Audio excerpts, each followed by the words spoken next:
मुस्तबा Khamenei को हाल ही में Iran का नया सुप्रीम लीडर चुना गया है। उनकी सुरक्षा एक बड़ा अंतर्राष्ट्रीय चर्चा का इस वक्त विषय बन चुका है। मुस्तबा की सुरक्षा के लिए नोपो नाम के एक खास विशेष बल को तैनात किया गया। काले कपड़े पहनने वाले इस टुकड़ी को ईरान की सुरक्षा व्यवस्था के अंदर सबसे ज़्यादा गोपनीय और सबसे ज़्यादा ट्रेंड बलों में से एक माना जाता है। क्या यही वजह है जो ईरान को निस्तनाबूद करने का सपना देखने वाले अमेरिका के मंसूबों पर पानी फिर रहा है? क्या इस टुकड़ी से अमेरिका भी अब घबरा चुका है? आइए जरा इसे विस्तार से समझते हैं। नमस्कार, आपके साथ मैं पल्लवी रविंद्र सिंह। देखिए, निरूये विजय है पसदारन विलायत या नोपो एकमात्र ऐसी फौज थी जिस पर अली खामनेई को आंख बंद करके भरोसा था। इसकी स्थापना साल 1991 में की गई थी और इसे रिवोल्यूशनरी गार्ड से भी ज़्यादा खौफनाक माना जाता है। जब अली खामनेई की मौत हुई तो पूरा ईरान हिल गया, लेकिन इस दौरान अमेरिका ने धमकी दे दी कि ईरान का जो भी अगला सुप्रीम लीडर होगा उसका भी हाल अली खामनेई के जैसा ही किया जाएगा। इसके बावजूद मुस्तबा खामनेई को ईरान का अगला सुप्रीम लीडर घोषित कर दिया गया।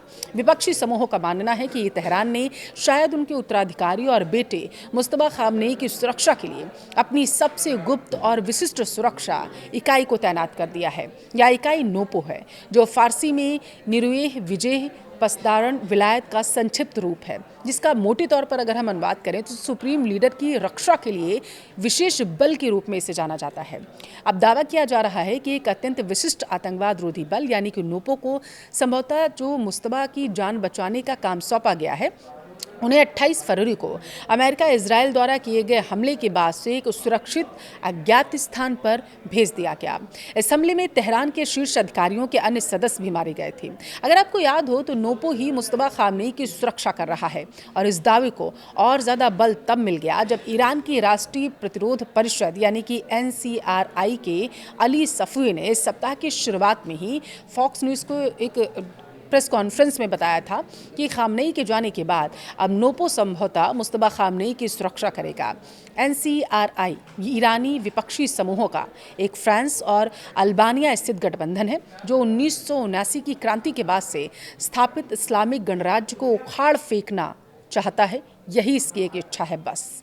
अब नोपो है क्या, वो आप समझिए। देखिए, 1991 में स्थापित नोपो 28वीं रुहुल्ला डिवीज़न, जिसका नाम ईरान के पहले सुप्रीम लीडर यानी कि आयतुल्ला रुहुल्ला खुमैनी के नाम पर रखा गया था। इसी से विकसित होकर एक विशिष्ट बल बन गया जो व्यापक इस्लामिक रिवोल्यूशनरी गार्ड्स कॉर्प्स यानी कि IRGC से अलग माना जाता है। अब एक रिपोर्ट की माने तो इसे विशेष इकाई कमान के तहत एक विशिष्ट दंगारोधी पुलिस दस्ते के रूप में अलग किया गया है, लेकिन यह काफ़ी गोपनीयता और परिष्कार के साथ काम करता है। संरचनात्मक रूप से संगठित नोपो में 6 ब्रिगेड शामिल हैं। इनमें से 4 तेहरान में स्थायी रूप से तैनात हैं ताकि त्वरित प्रतिक्रिया दी जा सके। शेष जो 2 हैं वो मशहद और इस्फहान में तैनात हैं। यह व्यवस्था बल को महत्वपूर्ण सरकारी बुनियादी ढांचे और अन्य उच्च मूल्य वाले लक्ष्यों के चारों ओर एक निरंतर सुरक्षा घेरा बनाए रखने में सक्षम बताती है। माना जाता है कि इस यूनिट को घरेलू अशांति की कई बड़ी घटनाओं के दौरान सक्रिय किया गया था। 1999 के छात्र विरोध प्रदर्शन, 2019 की अशांति और 2023 में महसा अमीनी की हत्या के बाद हुए व्यापक विरोध प्रदर्शन। महसा अमीनी को ईरान की मोरालिटी पुलिस ने हिजाब कानूनों का कथित तौर पर उल्लंघन करने के आरोप में हिरासत में लिया था। अगर आपको याद हो, ये तस्वीरें खूब वायरल हुई जब अभी अली खामनेई की मौत हुई थी।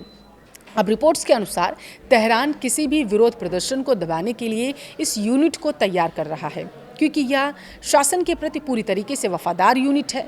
नोपो को IRGC से भी ज़्यादा घातक, बेरहम, बेहतर और प्रशिक्षित माना जाता है, जबकि IRGC खुद ईरान के सबसे ताकतवर सैन्य संस्थानों में से एक मानी जाती है।